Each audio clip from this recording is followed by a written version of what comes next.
As medidas de posição são muito interessantes quando nós estamos investigando um determinado valor e o que ele significa do ponto de vista percentual em relação à curva como um todo. O que significa essa posição de um ponto de vista percentual e o que ela me fala sobre esse dado exatamente naquele ponto. Então, cada um desses pontos, do P1 até o P100, toda a área de cobertura da curva, pode me dar esse indicativo de que esse percentil ele sirva para mim como uma referência de posição, dependendo da maneira como eu pretendo avaliar o dado. Posso estabelecer isso também na forma de decis. Cada decil corresponde a 10 pontos. Posso trabalhar também com o conceito de quintil, em que cada quintil corresponde a 20 pontos. E um conceito que é muito interessante é o dos quartis, onde cada quartil representa 25 pontos, sendo que exatamente o P50, ou seja, o quartil número 2, equivale à mediana. Então, o que são exatamente esses percentis? Então, observe, eu tenho um determinado conjunto de dados e eu posso agrupar esses valores de acordo com esses marcadores de posição, de forma unitária, como percentil, na forma de dezenas, na forma de quartis, de tal forma que eu tenha, a partir de um determinado percentil, a referência de um valor que está a um determinado percentual do início do trajeto, representado pelos dados. Portanto, sou capaz de fazer uma leitura clara sobre isso e sobre qual distância está coberta por esse percentil dentro do conjunto de dados, ou até mesmo como eu posso segmentar esses dados do ponto de vista da sua posição, como nós vamos ver daqui a pouco, de tal forma a ter uma clareza de como os dados se distribuem dentro dessa curva. Bom, o processo para a gente encontrar o percentil, ele é muito simples. Ele vai corresponder ao número de valores menores do que x e tendo como denominador disso o número total de valores multiplicado por 100. Então, o resultado se arredonda para o número mais próximo. Então, vamos imaginar que nós tenhamos esse exemplo. São valores ordenados do faturamento anual de empresas do setor alimentício no Brasil, um determinado ano. Então, a empresa com menor faturamento tem aí 4,5 milhões de reais e a empresa de maior faturamento 225 milhões. Então, há 35 valores nesse conjunto de dados. Aí vamos imaginar que eu queira estabelecer qual é o percentil que ocupa o valor 29 milhões. Né? Vamos imaginar que eu esteja fazendo um levantamento e eu me interessei por esse primeiro grupo de empresas que tem esse faturamento aí por volta de 29, 30 milhões, e eu quero saber exatamente o que significa 29 milhões do ponto de vista percentil. Então, vejam, há 6 valores menores que 29, de forma que esse número de valores menores que x corresponde a exatamente 6 dados nesse meu conjunto de dados. E o N total é de 35.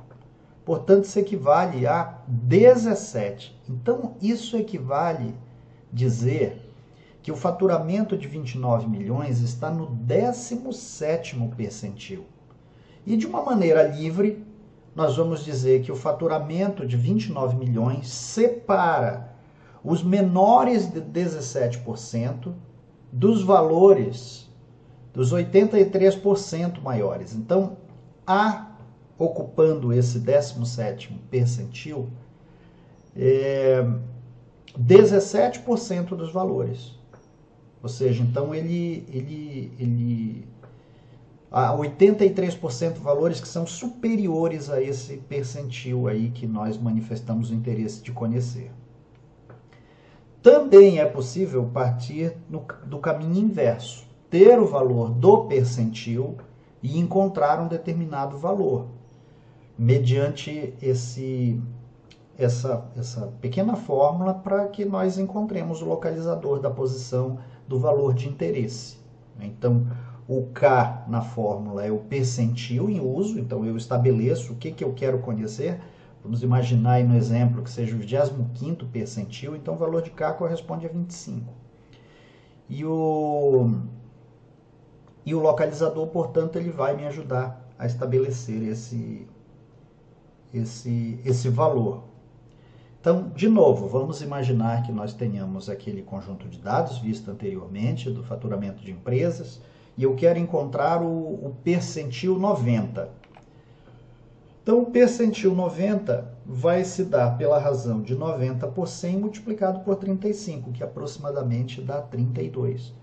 Então, o 32, ele ocupa exatamente essa posição aí que está o número 150. O que significa dizer? Que 90% dos faturamentos das empresas está abaixo de 150 milhões. Ou seja, essa empresa ela faz parte de apenas 10% das empresas que têm o faturamento superior a 150 milhões de reais por ano. Vendo de uma outra maneira, num outro exemplo, vamos imaginar o seguinte, que se você tirasse uma nota 50 e você soubesse que o percentil 90 é 50, você teria tirado uma nota igual ou melhor que 90% dos outros colegas. Então vejam, se eu olhar só do ponto de vista percentual, nossa, o indivíduo ele está dentro desse P90, o estudante está dentro desse P90. Isso, é claro, parece muito interessante, não é? Parece altamente meritório, mas quando a gente coloca em perspectiva que a prova vale 100 pontos, significa que o desempenho de toda a turma ele é um desempenho medíocre. Ainda que dentro do desempenho medíocre da turma, esse P90 signifique o menos medíocre. Então é sempre interessante ter a referência do que é o valor percentual, mas também do que é o valor absoluto, para ter uma ideia muito clara da interpretação do dado. E os quartis? Os quartis são uma maneira muito interessante para que nós consigamos olhar como os dados se distribuem, se de uma forma mais homogênea, de uma forma mais heterogênea.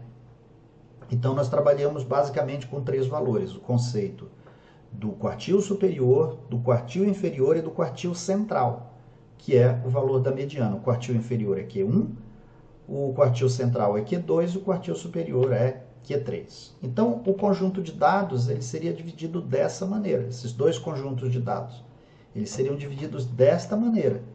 De tal forma que, quando eu faço isso, eu posso ter um olhar sobre a dispersão dos dados também por meio dessa amplitude interquartílica.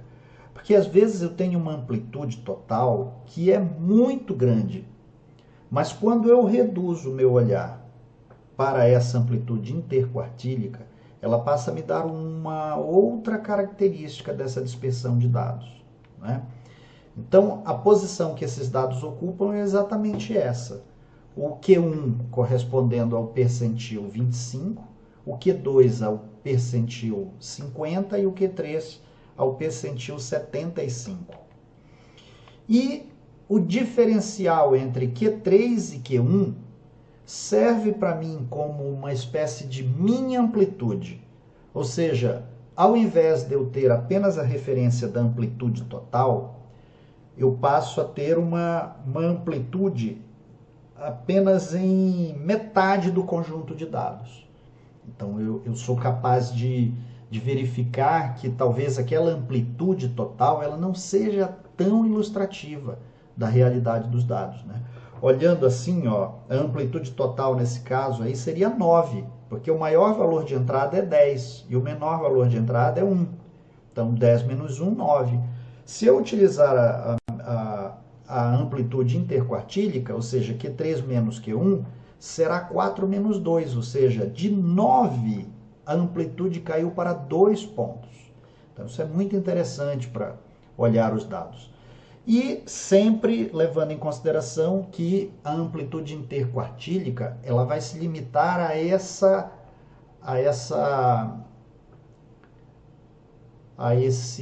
amplitude que terá Q1, Q3, né? A distância entre Q1 e Q3, portanto a parte central dos dados.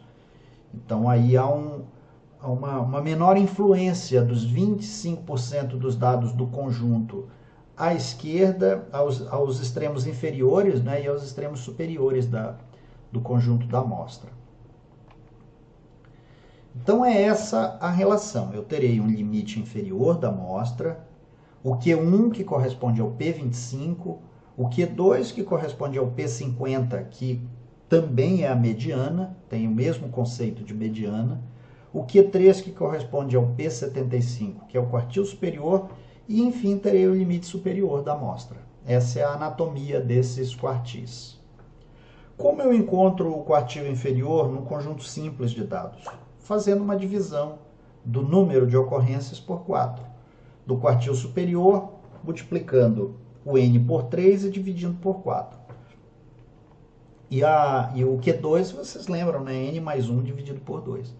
Então, eu vou achar os quartis aqui. Primeiro eu faço o ordenamento dos dados de forma crescente, acho a mediana dos dados, ou seja, Q2, e eu vou achar a mediana da metade dos dados, ou seja, Q1 e Q3.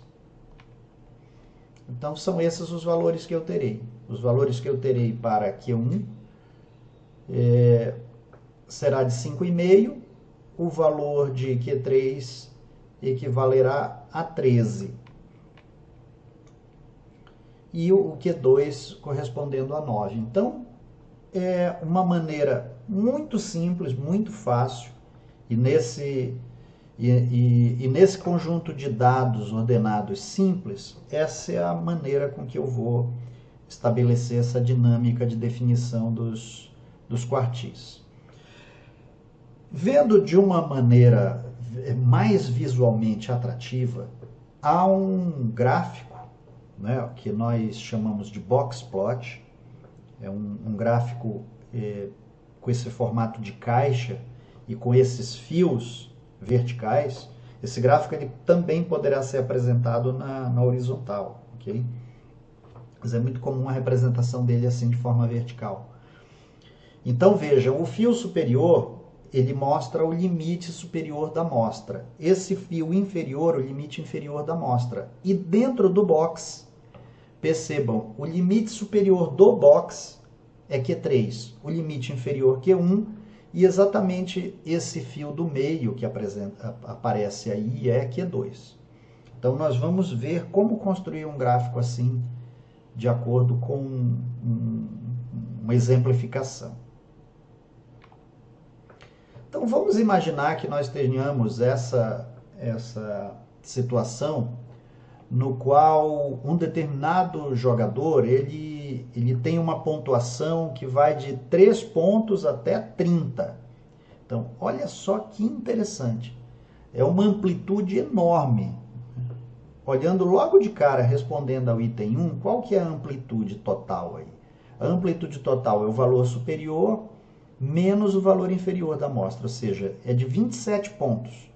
Então ele tem jogos, ele realizou 2 jogos em que o desempenho dele foi medíocre, horrível.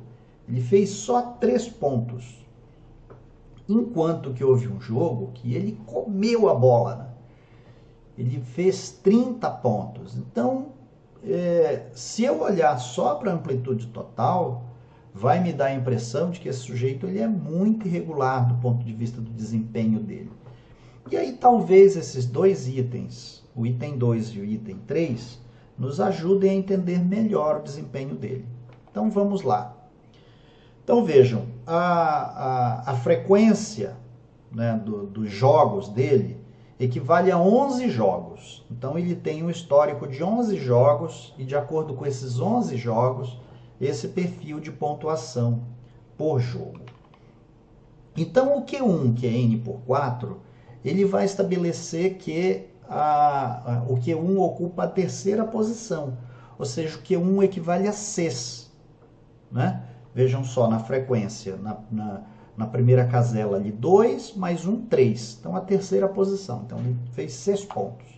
Em Q2, que é N mais 1 dividido por 2, que é o valor da mediana, é a sexta posição. 2 mais 1 mais 2 mais 3. Então, aí vai dar 8. 8 contém 6. Né? Portanto, o Q2 corresponde a 10 pontos. Okay? Então, o Q1, terceira posição, equivale a 6 pontos. O Q2, que marca a sexta posição, ele estabelece 10 pontos. E o Q3, que é 3N dividido por 4, nos dá a nona posição. Então, são 11 conjuntos. Vejam só, se a gente contar de trás para frente, 11, 10, 9, a gente localiza ali a nona posição, que é exatamente a pontuação de 11 pontos. Então, agora está razoavelmente claro para a gente como é metade do desempenho dele, a análise de metade do desempenho dele. Então, graficamente, essa é a relação que eu tenho, né? O valor mínimo, o valor de Q1, a mediana, o valor de Q3, a amplitude total, e eu depois ainda vou fazer também a representação da amplitude interquartílica. Então vejam só, isso equivale a dizer o seguinte, ó, o quartil 1 equivale a 6 pontos, o quartil 3 a 11 pontos. Portanto, vejam só, eu diminuo o valor da amplitude para 5 pontos se eu olhar somente para esse box, né? E vamos deixar bem claro, o box que nós estamos vendo aí, o box que contém Q1, Q2 e Q3, ele contém metade dos dados. Metade dos dados que eu estou trabalhando. Portanto, de uma amplitude inicial que é de 27 pontos, eu passo agora a compreender que metade dos dados analisados me mostram que essa amplitude ela cai para 5 pontos. Portanto, eu passo a ver que o desempenho dele não é tão horrível do ponto de vista de uma certa regularidade quando eu diminuo a análise para 50% dos dados, para metade dos dados. E ele tem momentos de genialidade, né? Chegando ali até 30 pontos por jogo. Então essa é uma maneira muito interessante de olhar para isso. Da mesma maneira que a gente pode voltar àquele velho exemplo do Ronaldo e do Messi e olhar para esses dois gráficos e intuitivamente ver o seguinte: o Messi ele tem um comportamento do ponto de vista do desempenho, né, em campo, bem mais compacto e regular, percebam, né? É um boxe mais curto, né, mais achatado e com o limite superior e o limite inferior bem mais curtos, né? E o Ronaldo não, o Ronaldo ele tem um boxe mais amplo e ele tem esse fio bastante longo que é o limite superior. Então, se nós estamos falando da ousadia de escalar um jogador para desequilibrar o jogo, talvez a escolha seja o jogador B. Mas se a gente quiser uma postura mais regular, um jogo mais regular, mais homogêneo, isso implica em optar pelo jogador A. Isso é uma maneira de ver isso.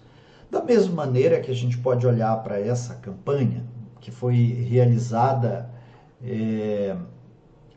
antes e após uma campanha educativa em relação a desperdício de alimentos. A gente pode olhar para os dois conjuntos de dados na semana que antecedeu a campanha e na semana que sucedeu a campanha.